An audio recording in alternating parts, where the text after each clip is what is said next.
Welcome to this POV review of the all-new Hyundai i20. We're going to talk you through the exterior, interior and take it for a drive, so stay tuned.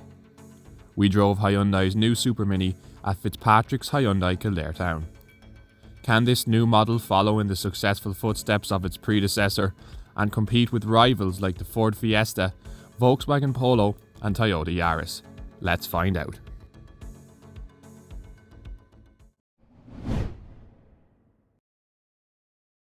Let's start off with a walk around of the new i20. If you want to skip to a specific part of the video, check out the chapters in the description box below. This is the Deluxe Launch model, it's the Irish spec, and it's probably the one you're going to want, with a few nice touches. It looks sharper than the older model, and I think this all-new design makes it stand out from rivals, specifically those sharp lines at the rear.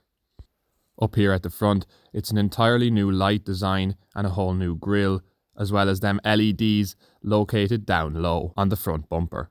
Full LED headlights are an option. Moving around to the side, and again we see more sharp creases. The alloy wheels on this spec are diamond cut 16-inch, and they work well with the white body colour. Tinted windows on this Deluxe Launch model also add to the style, with the black shark fin aerial also looking well with the white paint. Electric folding mirrors come on this spec. The new i20 is longer than the older model, and we'll see what that means for legroom when we get inside. Moving around to the rear of the car, and this is where I think the car really looks the part. The sharp taillight design almost looks like a light bar, but the lights don't actually meet.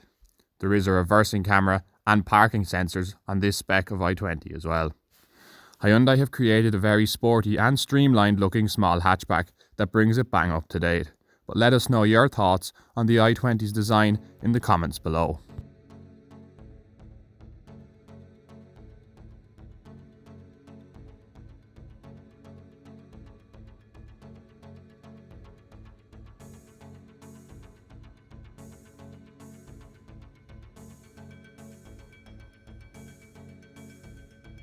If we open the boot, you get 351 litres. That's bigger than the outgoing car, while also being larger than the Fiesta and exactly the same as the Volkswagen Polo. Back here then, there are a few hooks and straps either side should you want to tie something down. There's no power outlet, but there is a spare wheel, which is a huge bonus on a modern car, and it's not something you can take for granted nowadays. The space back here is more than adequate for a Super Mini, and you can also drop the rear seats should you need more space. Let's move around to the rear seats and see what they're like. The doors open fairly wide, allowing plenty of access, which will be good if you have to put child seats in. The door itself has some storage in here, as well as a bigger cubby in the lower part. The speaker is located beside the cubby. This lighter grey plastic is used on the lower half of the door, with a darker leatherette on the upper part. Climb in and you'll find a reasonable amount of legroom. I'm 6'4" and can still sit behind my driving position. There's room underneath the front seat to put my feet under, which helps with legroom. Headroom is okay, and for a Super Mini, it's good back here. Most people will be fine for both knee and headroom. Kids should be fine back here. The tinted windows are also good for kids as it shades them from the sun. Other points back here to note, the ISOFIX are easy enough to access. There's no armrest, but there is a USB port in the centre, and that's essential to keep rear passengers' devices topped up. That's the rear seats covered. Let's move up to the driver's seat.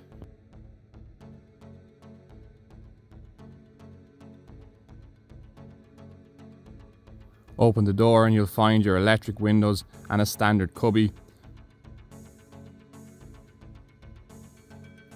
There's manual adjustment on the seat, it all works well and it's pretty easy to find a comfortable driving position. The steering wheel can also be adjusted for both reach and rake, so plenty of adjustment there as well. Sit in and you're greeted with a distinctive interior. The driver has a full digital display, with this being the Deluxe Launch spec, and it's really impressive, clear, and you can customize the theme of the dials. Your lane keep assist, speed sign recognition, cruise control and all driver tech is displayed on this screen, and it's very similar to the one you get in the Hyundai Tucson. Up here in the front you also have your radio and media system. It's all easy to use with Apple CarPlay and Android Auto, while also displaying the reversing camera. The dash design swoops across with no curves, as it gives the front passenger more than enough legroom. The quality of plastics in the i20 is good. Hyundai know what they're doing by now. The air conditioning is controlled through standard controls and dials. It's nice and easy to use, and much easier than some rivals who put their air conditioning within the touchscreen. The i20 has plenty of tech for the driver, but keeps the heating controls nice and simple. The gearbox is a 5-speed manual, also a USB, power outlet, and on the right a second USB. Front cup holders, a manual parking brake, and storage within the armrest, which does slide backwards and forwards for yet more adjustment for the driver. The glove box is a nice size, as there's no fuse box in here unlike some French cars.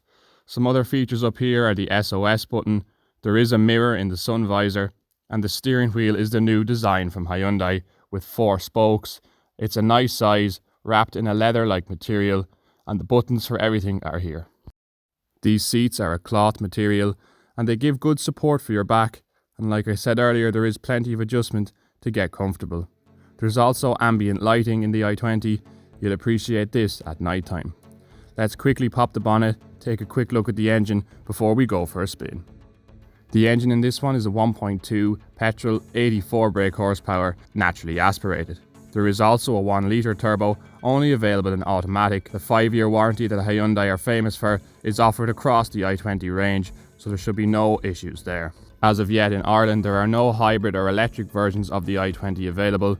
There is, however, a hot i20 on the way with just over 200 brake horsepower. We're definitely looking forward to that. What's the i20 like to drive? In town situations, it really feels at home. The light clutch and steering mean that urban roads are not much of a chore for this Korean hatchback. Visibility is good, and as we mentioned, the seats are fine with plenty of adjustment. This 1.2 petrol is adequate for town speeds. It's by no means quick, but it is sufficient for keeping up with stop-start traffic. It should average around 5.3 litres per 100 kilometres, which is quite good. When we took the i20 out on the motorway, while it still felt comfortable and stable at 120 kilometres an hour, the 84 brake horsepower engine did feel a tad underpowered in actually getting there.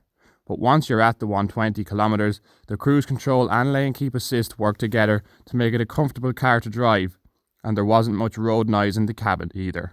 As mentioned, there is a 1 litre turbo petrol on offer with an automatic, which would provide a little more power than this 1.2. But for most out there, this 1.2 is a smooth engine that will be able to cope with the occasional motorway trip. Some other reviews of the i20 talked about the suspension setup being too firm, but for me this setup seems good, as it's soft enough to soak up bumps and speed ramps while still able to hold the corners well, and it's a nice little car to drive. The steering wheel is direct, and this new model is probably a touch better to drive than the previous i20. Even on these 16-inch alloy wheels, the drive was comfortable, and it's a very assuring car to drive. To sum up the drive then, this new i20 is a comfortable, solid car and should also prove to be good on fuel. Overall, the i20 moves the Super Mini game on a step further for Hyundai. It offers a nice amount of tech, smart styling, spacious interior for this class, and it's not a bad car to drive either. For most potential buyers, it will offer everything they need, and this new model builds on what was already a successful recipe for a small car. It very much puts its hat in the ring as one of the top new small hatchbacks in 2021, as the i20 matches many of its rivals in quality, driving ability and price. Leave a comment with your thoughts on the all-new i20. What do you think of it? We want to know in the comments below. Thanks for watching this far. Please hit subscribe and leave a like, and we'll talk to you in the next one.